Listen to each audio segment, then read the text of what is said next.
Bonsoir les organiseurs et bienvenue dans ce live numéro 78 de mon défi de 365 jours de live. J'espère que vous allez bien. On se retrouve ce soir pour parler de difficultés et surtout pourquoi est-ce qu'on a tendance à manifester beaucoup plus vite quand on est dans la difficulté. Peu importe ce qu'on manifeste, on manifeste beaucoup plus vite quand on est dans la difficulté. Pourquoi ? Parce que quand on est dans la difficulté, on va beaucoup plus facilement mettre le focus sur les solutions et pas sur le manque et pas sur tout un tas d'autres choses qui nous fait un petit peu aller à droite, à gauche, des pensées de ceci, de cela. Tu vois, on est un peu éparpillé. Quand tu es dans la difficulté, la première chose que tu fais, c'est de mettre ton focus sur quelle solution tu peux trouver. Ça, c'est la première chose. Donc forcément, comme l'entonnoir, il se rétrécit, bah, ça va beaucoup plus vite. La deuxième chose que j'ai remarqué quand tu es dans la difficulté, c'est que tu sais beaucoup plus rapidement ce que tu veux et ce que tu ne veux surtout pas. Et quand tu sais ce que tu veux et ce que tu ne veux pas, pareil, la direction, elle est beaucoup plus... la direction, elle est beaucoup plus... c'est beaucoup plus direct en fait. C'est-à-dire que on est beaucoup plus tranché parce que quand t'es dans une zone de confort, que tu te sens en sécurité, que t'as pas le couteau sous la gorge parce que t'arrives à... Même si tu survis, même si t'es dans une situation précaire, le fait que t'aies de quoi manger, de quoi te loger, le minimum, on va dire, pour survivre, eh bien, ça reste une zone de confort. Même si c'est inconfortable, ça reste une zone de confort. Et donc, dans cette situation-là, tu vas pas chercher à...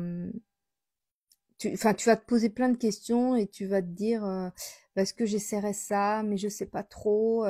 Est-ce que j'essaierai plutôt ça, mais je sais pas trop. Tu vois, tu restes dans le flou, tu prends pas vraiment de décision parce que t'es pas vraiment en danger. Tu vois, t'es pas vraiment en, oui, en danger vital, on va dire. Je veux dire, t'es pas à la porte, t'es pas affamé, tu vois, t'es pas dans une situation où t'as pas le choix que de te bouger, quoi. Que quand t'es dans une réelle difficulté, que ce soit financier ou autre, tu es tellement, c'est tellement invivable que tu sais ce que tu veux et ce que tu ne veux pas. Tu vas beaucoup plus savoir prendre des décisions et faire des choix. Et moi, je me rappelle quand je me suis lancée dans l'entrepreneuriat et que j'ai perçu le chômage pendant 2 ans puisque j'avais travaillé suffisamment. Donc, pour le temps de lancer mon activité, je percevais le chômage et donc je créais mon entreprise en même temps. Et je procrastinais beaucoup et je disais est-ce que j'essaye ça et pas ça. Alors j'avançais, hein, mais vraiment à pas de tortue et est-ce que je fais plus de magnétisme ou est-ce que j'essaye de trouver autre chose ou est-ce que hein, je voulais, j'avais toujours cette idée de créer les accompagnements, mais c'était toujours dans euh, c'était toujours dans l'attente de, enfin ouais, j'étais plus dans le c'est pas le bon moment, je suis pas prête, tu vois, vraiment dans cette énergie-là. Et parce que j'avais pas de, je vais pas dire que je survivais, mais j'étais pas dans le besoin, j'avais pas le couteau sous la gorge, quoi. C'est-à-dire que on arrivait à vivre avec ce qu'on avait. Et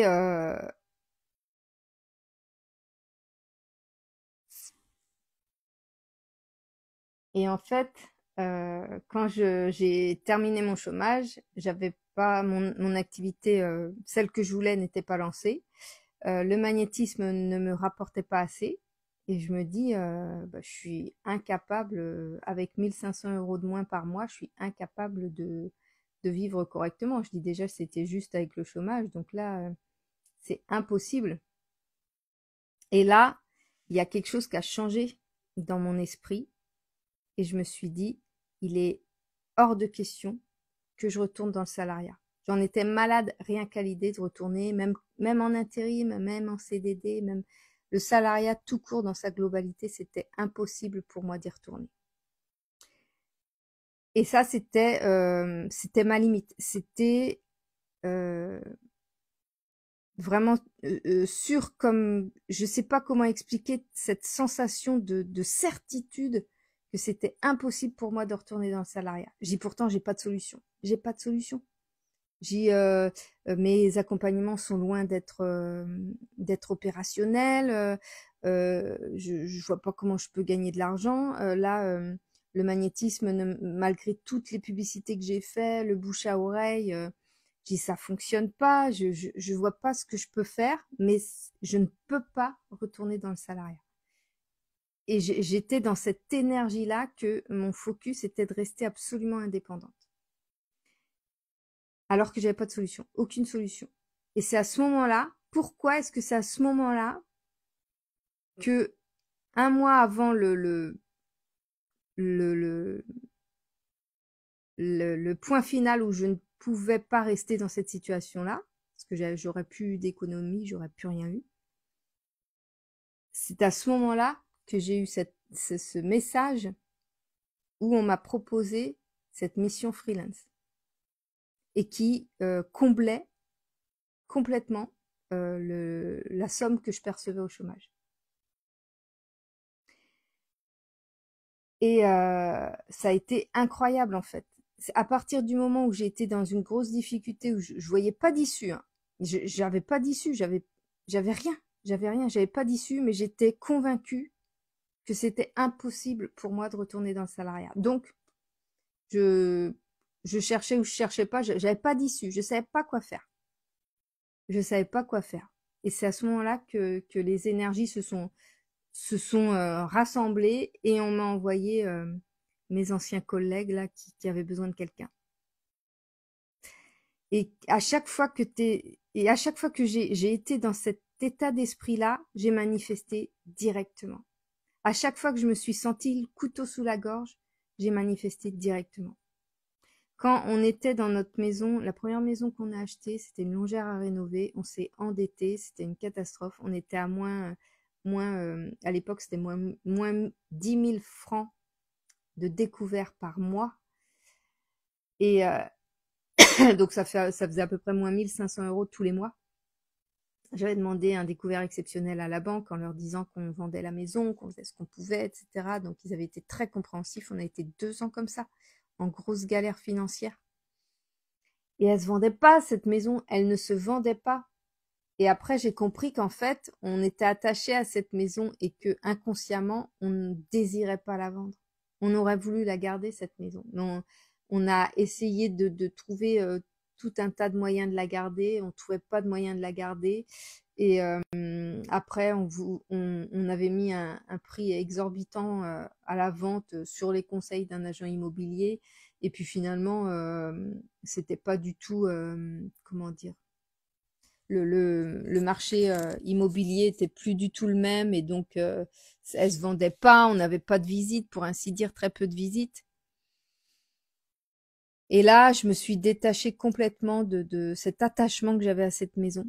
Je me suis complètement détachée de ça et je dis là, moi, à 20, j'avais quel âge? J'avais 28 ans. Et j'ai 28 ans, il est hors de question que je sois fichée Banque de France, quoi. Il est hors de question que je sois surendettée pour une maison. Je dis, faut absolument qu'elle se vende. Et l'idée que j'ai eue, j'ai arrêté de faire confiance aux agences immobilières et j'ai mis mon propre prix. Je l'ai baissé de 30 000 € et elle s'est vendue en 15 jours. J'avais la conviction qu'il était hors de question que je m'endette à cause d'une maison. Et j'ai eu comme un espèce de flash, comme une révélation qu'il fallait que je baisse le prix de tant. Je l'ai pas baissé énormément, hein. Et ça nous a permis de compenser tous les prêts et tous les frais qu'on avait fait dans cette maison et de gagner en plus 40 000 € de pur bénéfice pour nous, quoi. Et ça, c'est juste quand j'ai été convaincue que le plus important pour moi, c'était de ne pas être endettée, de ne pas être fichée Banque de France. C'est quand j'ai pris cette décision ferme là, à chaque fois cette sensation que c'est pas possible autrement, c'est impossible que cette situation se fasse, c'est à chaque fois à ce moment-là que j'ai manifesté la résolution du problème. Et c'est à chaque fois comme ça. Dès que tu es dans une situation critique, t'as tellement pas envie d'une situation, t'as tellement pas envie de subir une situation dramatique que tu as une espèce de changement intérieur qui se produit et qui provoque la manifestation que tu voulais. Ça faisait 2 ans qu'on cherchait à vendre la maison. Je change juste le prix de 30 000 € et elle se vend en 15 jours. Il y a dû y avoir, je sais pas, 2-3 visites. Elle s'est vendue en 15 jours. Ça a été incroyable. Je me suis libérée, voilà, je me suis libérée du jour au lendemain. Et ça, je n'arrive pas à le faire si je ne suis pas dans une difficulté critique. Tu vois, là, je veux sortir mes accompagnements. Je vois que je sais que je procrastine beaucoup. Ça avance, hein. Ça avance, vraiment, ils avancent mes accompagnements je les ai tellement tous en tête. Je vois tellement le fil conducteur de tous mes accompagnements. J'ai tout. Et j'arrive pas à me mettre à la vidéo, j'arrive pas à me mettre à, à la création du contenu. Je sais qu'il faut que je me mette un coup de pied aux fesses. Et ce qu'il y a, c'est que je suis dans une situation inconfortable, mais je ne suis pas, je reste dans une zone de confort. C'est-à-dire que je peux vivre normalement. Euh, je mange à ma faim, je peux payer des cadeaux à mes enfants pour leurs anniversaires. C'est bientôt anniversaire à Evan. On est allé faire les magasins aujourd'hui. D'ailleurs, j'ai vlogué notre journée, mais du coup, j'ai pas monté la vidéo. Peut-être qu'elle paraîtra demain. J'essaierai de la monter demain. Je vais voir par rapport à mon énergie ce que j'ai à faire, tout ça. Et tu vois, hier, on était mardi. Le mardi, c'est normalement une journée que je consacre à mes accompagnements et à la création de mes accompagnements. Elle a été, j'avais un rendez-vous avec Colline l'après-midi, mais hier matin, j'aurais vraiment pu bien avancer. Et j'ai rien fait. J'ai rien fait. J'avais tout préparé et j'ai réussi à rien faire. Ça, c'est parce que je ne suis pas rendue borderline par rapport à ma difficulté. C'est-à-dire que je suis encore trop dans ma zone de confort. Et j'ai pas envie d'être dans cette limite, cette difficulté j'ai envie de pouvoir créer ce sentiment qui me fait manifester rapidement sans être obligée d'être dans la difficulté. Mais je suis forcée de constater qu'à chaque fois que j'ai fait des grandes manifestations, c'est toujours quand j'ai été dans une difficulté extrême. Quand j'étais au bout de ma limite du supportable. Donc là, je sais que je sais ce que j'ai à faire et pourtant je me laisse happer par d'autres choses pour éviter de le faire. Je pense qu'il y a une peur qui me retient, je sais pas quoi, parce qu'en plus je sais que j'ai des personnes dans mes abonnés qui n'attendent que ça, que je sorte mes accompagnements. C'est fou. Et moi je suis bloquée là.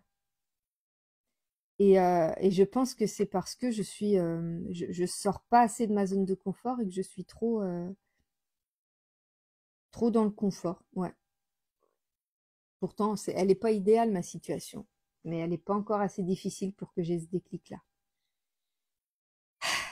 Donc voilà, j'avais envie de te partager ça parce qu'il y a des fois on manifeste des trucs de dingue et si tu remarques bien, c'est souvent dans les moments où on se laisse plus le choix, dans les moments où on est en extrême difficulté et qu'il y a une des solutions qui se présente qu'on ne veut absolument pas. Et à ce moment-là, on a une espèce d'énergie particulière qui qui vient de l'intérieur et qui attire à nous la solution qu'on attendait depuis des fois super longtemps. Donc j'ai pas encore trouvé le remède magique pour réussir à manifester sans avoir besoin d'être en grande difficulté. J'arrive pas à me mettre dans ce conditionnement-là. Donc je cherche encore comment faire. J'arrive à bien avancer. J'arrive à manifester des choses. Là encore, j'ai manifesté des nouveaux rendez-vous. Je m'étais mis un objectif financier pour le mois de mars. Je vais quasiment l'atteindre. Et donc je manifeste, mais ça reste tout doux parce que j'ai encore ce plafond de verre qui me tient et qui me dit non, ben Nelly, bah, si t'as ça, ce sera déjà bien. Si t'as ça, ce sera déjà bien. Faut que je casse ce plafond de verre parce que je suis capable de manifester beaucoup plus que ça. Là, j'ai posé l'intention de manifester tant d'argent pour le mois de mars et je vais y arriver. Mais j'ai mis un petit plafond. Mais par contre, plus élevé que ce que je gagnais ces derniers mois. Donc, je suis capable. Je suis capable de le faire, mais c'est juste mes croyances, mes blocages intérieurs qui sont encore... j'ai encore des couches d'oignons à enlever, tu vois. Donc voilà, c'est ce que je vais te partager ce soir par rapport aux difficultés. C'est souvent, parce qu'on dit souvent, j'ai fait une... D'ailleurs, je l'ai publié. Mais j'ai pas mis la version longue sur Instagram, je l'ai mis sur une autre plateforme. Mais en fait, j'ai eu une personne ce matin enfin ce matin, j'ai eu un commentaire que j'ai lu ce matin. Et cette personne me disait, moi je sauterais bien dans si j'étais seule, je sauterais bien dans le vide. Elle dit là, je suis maman solo avec des enfants et je ne peux pas mettre en danger la sécurité financière de mes enfants ou la sécurité tout court de mes enfants. Il faut bien que je leur donne à manger, il faut bien que je les loge, etc. Et je lui disais, là, tu as l'excuse de tes enfants et je peux comprendre complètement parce que je suis maman moi aussi et je ne voudrais pas mettre mes enfants en insécurité. Mais c'est pas sûr. Je lui disais, c'est pas sûr que tu sauterais dans le vide même si tu n'avais pas d'enfants. Parce qu'en fait, on est toujours bloqué par nos croyances, on est toujours bloqué par nos expériences du passé, on est bloqué par un système de pensée qui nous empêche justement d'oser faire tout un tas de choses. Et qu'on ait des enfants ou pas d'enfants, moi j'ai réussi à quitter des emplois alors que financièrement, c'était pas possible de vivre avec un seul salaire. Mon chéri n'a jamais gagné assez cher pour subvenir aux besoins de toute la famille. Donc, il a toujours fallu que je travaille aussi. Et quand j'ai quitté mes emplois et que je démissionnais et que j'avais pas le droit au chômage, j'étais 4 mois sans percevoir le chômage, eh bien, il fallait bien que je trouve des solutions. Et en fait, ça m'a jamais empêché de quitter les emplois parce que mon focus était placé sur ma santé mentale. C'était plus important de me sentir bien moi que d'avoir un job avec de l'argent pour subvenir aux besoins de ma famille. Ton, comment on peut dire? T'as des choses, t'as des principes ou je sais pas si on peut dire des principes, mais t'as des choses qui te tiennent à cœur et que si ça touche ce qui te tient à cœur, tu fais les choses tu passes à l'action, tu oses faire les choses qui te permettent de ne pas mettre en péril ce qui te tient à cœur. Comme moi, ma santé mentale, elle est extrêmement importante pour moi et je fais toujours tout pour avoir, c'est depuis mon burn-out ça, hein, parce que j'acceptais tout avant, je, je croyais que c'était comme ça, que la vie devait se vivre comme ça. Puis quand j'ai fait mon burn-out, j'ai eu une révélation et que il était hors de question que je subisse ma vie et que je ne fasse pas des choses qui me conviennent. Et voilà, ça m'a ouvert les yeux en fait. Et donc après, t'as des choses que tu deviens intransigeante sur des choses et tu deviens